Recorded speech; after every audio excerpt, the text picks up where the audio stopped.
امام مالک نے بیان کیا، ان سے اسحاق بن عبداللہ بن ابی طلحہ نے، انہوں نے حضرت انس بن مالک رضی اللہ عنہ سے سنا، انہوں نے بیان کیا مدینے میں حضرت ابو طلحہ رضی اللہ عنہ کے پاس انصار میں سب سے زیادہ کھجوروں کے درخت تھے، اور بے رحائی کا باغ اپنی تمام جائیداد میں انہیں سب سے زیادہ عزیز تھا۔ یہ باغ مسجد نبوی کے سامنے ہی تھا، اور حضور اکرم صلی اللہ علیہ وسلم بھی اس میں تشریف لے جاتے اور اس کے میٹھے اور عمدہ پانی کو پیتے۔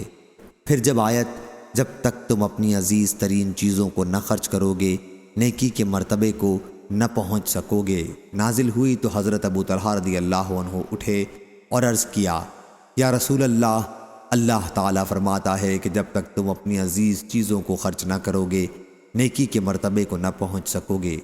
اور میرا سب سے زیادہ عزیز مال بے رحائی ہے، اور یہ اللہ کی راہ میں صدقہ ہے،